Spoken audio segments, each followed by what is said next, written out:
Hello，大家好，我哋今日一齊出發行一條比較短嘅行山路線，係位於 Canton Sud 嘅一段櫻花路。呢個 Canton 最出名嘅係多有錢人，同埋好多國際公司嘅 headquarters。搭火車呢，去到 Friedberg 呢個地方落車。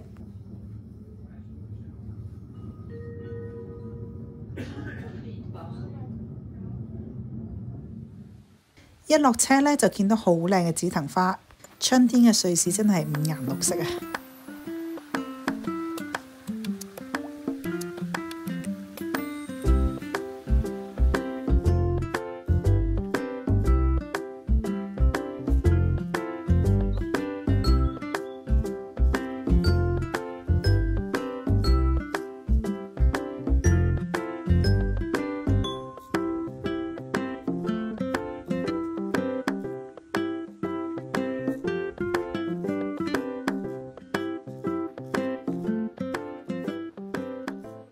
經過咗一堆民宅之後呢，就正式行入呢個行山徑啦。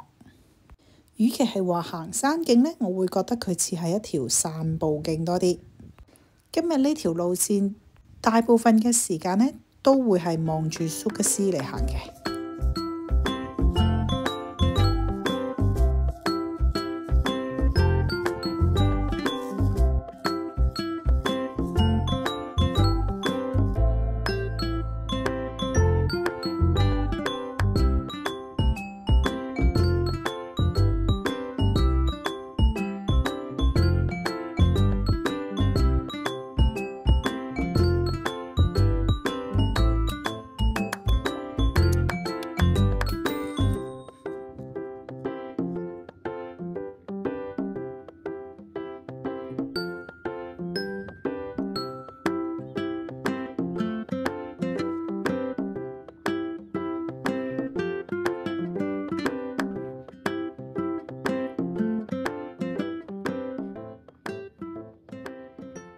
前面呢一座山呢，應該就係 Rigi 嚟嘅，但係今日呢，就好多雲冚住咗個山，睇唔到。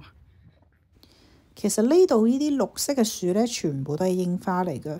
不過今年春天暖得比較早，所以而家呢個時候好多都已經謝咗啦。我哋 zoom 近啲睇睇啲櫻花。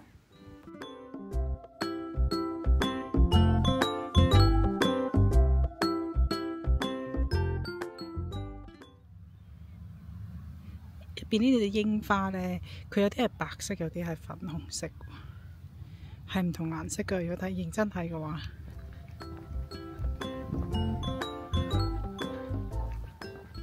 行過少少呢度呢啲呢，應該就已經謝咗啦。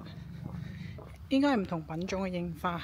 再行前啲呢啲仲大棵過啱啱，隔離嗰啲係 BB 櫻，呢棵係大櫻。哇！但係好多都謝咗啦。但係好壯觀啊！另外一邊呢啲呢，就分散嘅櫻花啦，其實呢，有啲都未謝晒嘅，但係啲已經謝咗開出晒綠葉啦已經。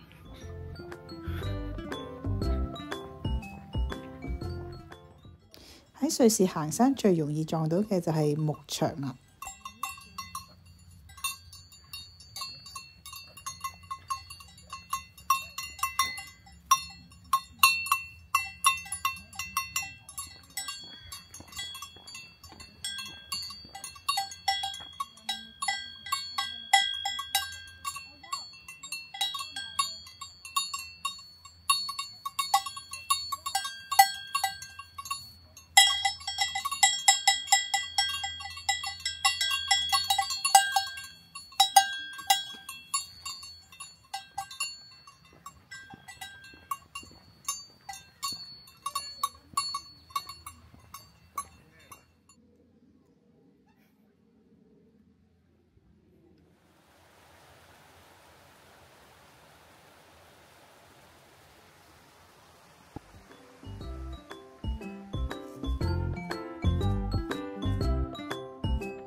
雖然櫻花呢就已經謝咗好多，但係花海呢就真係無限供應啊！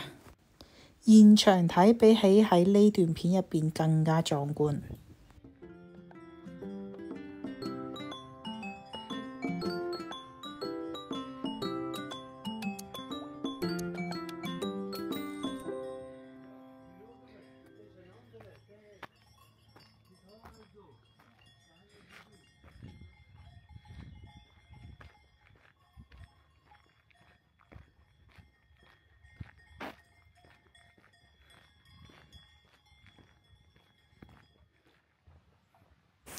沿途都見到唔少人行山嘅，最主要都係啲年長少少嘅人士喺度行啦，因為呢條路都真係比較容易行嘅，冇乜起伏，真係平路嚟嘅啫，而且啲路鋪得好好。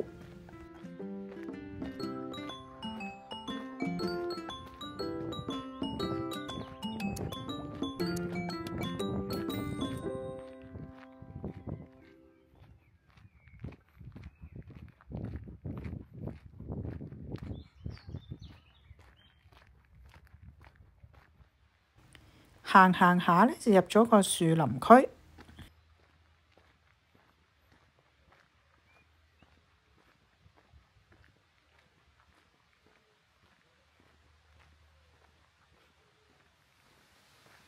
比較多人呢會直接行喺樹林入邊，但我今日選擇行喺最外圍嘅路線，唔使每次行山都扯盡嘅。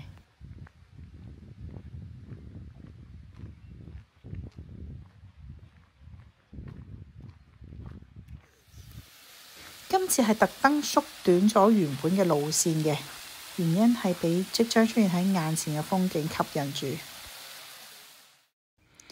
呢一個湖景不得了。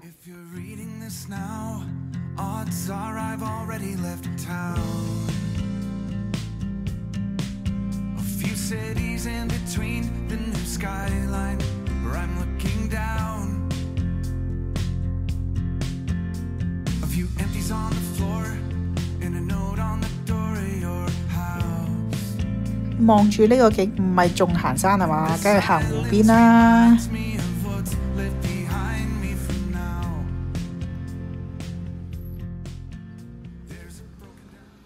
上年嘅4月份呢，都仲落緊雪嘅，今年終於似返個春天，大地回春啦。